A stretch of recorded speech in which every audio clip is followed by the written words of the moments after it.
Yeah, I'm hearing you say like you basically decided at one point like you had to go in 100%, and that once you took that decision, Yeah, you made that happen. And so did you go back to yeah, school? What did you yeah. do to sort of allow yourself to do that? As you said clean cut. Yeah, it's a good question. So I explored some options. I explored the possibility of joining a company just as a complete novice and them teaching me. Obviously, they weren't that keen. They would have to back me 100% on, not really knowing me from Adam, and I can understand why they said no to that. I also looked at doing my legal work part time, Mm. um, but for some reason that didn't appeal to me either. And plus, it wasn't appealing to my employer either. They were like, no, you don't do a legal job part time. Like the contracts, the work is when the work is done. And, Yeah. it's not like we talked about before, the work life balance there is a little bit more in favor of the employer than it is of the employee. So I that wasn't going to work. So I then thought, okay, well, I need to, if I'm going to clean cut this, I'm going to have to learn as quickly as I get up to speed as quickly as I can in order to put myself in the race of getting a job. And I'm going to have to accept that I'm going to have to take a step backwards by beginning this career right from the beginning. Mm. And those were two sort of mental hurdles you had to get over. Mm. You said I joined at Skyscanner with you, and said I was an engineer. I was actually a graduate engineer. So Yeah. I'd taken maybe 3-4 years step backwards Yeah.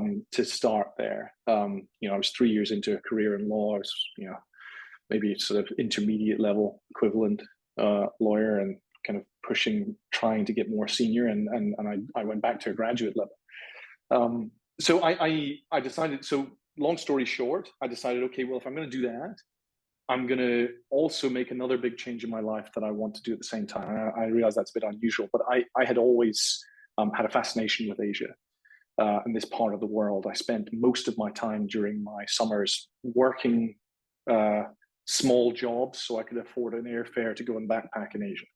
And I did that basically all of the summer holidays in between university.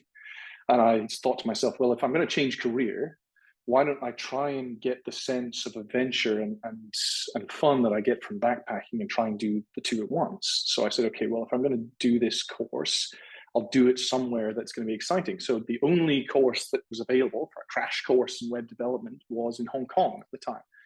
Hong Kong, it just so happened, had very favorable visas at the time to the UK. So I went over with a kind of tourist visa and jumped straight into a 3-month intensive course, and never regretted it. And sort of, I mean, I had to finance that obviously, but and we could talk about that if you like. But that was how I made the start to change, and that really changed the game for me. Yeah. So can you Um, share a specific tough moment or setback while making that change? Because yeah, it sounds like you yeah, didn't just decide to pivot the career. You change your geographical location. That and relocation in yeah. itself is complex. So, how did you It is, push yeah. through with it? I guess bringing both of these changes into your life at the same time.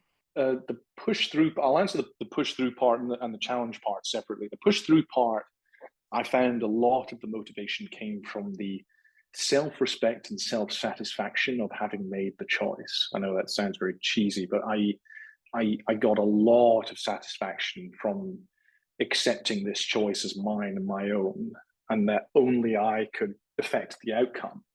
And that kind of affected how I financed the thing as well. I can talk about that later, but I essentially took a bet, and I remember one of my friends asking me, "Why are you doing this?" And I said, "Well, if I'm going to bet on anything, I'm going to bet 100% on me because I'm in charge of that. I'm not going to bet on someone else because I'm not in charge of them. I know my own thoughts, my own feelings, and how I feel about this. I know that I can probably achieve this." So that was what drove me through a lot of it. It certainly doesn't avoid the rough times, and it was particularly rough starting out. As you had the backward step in career, you also had the backward step financially. I went right back to being, not particularly well off, and all that comes along with that, sort of less extracurricular activities, more focus on studies, trying to buy the cheapest food, trying to stay in the cheapest places. My accommodation in Hong Kong was a box. I rented an apartment in Shunwan that was essentially a converted bedroom. So this was an apartment. I had a bedroom of the apartment, and they had basically built a toilet and a shower at the end of the bed, and then stuck a microwave in the corner, and then had a double bed, like it took up the whole thing. So that was interesting.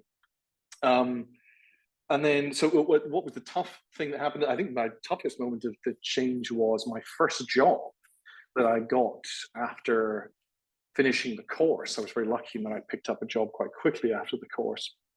I think not in small part because I had so much riding on it. I qualified as top of my class because I had much more drive than a lot of the other guys who were kind of doing it part-time on the side or were doing it in their university holidays. And so I got picked up by one of the companies who just pulled us straight out of the course, and I got fired from that within 3 months. I think 2-3 months.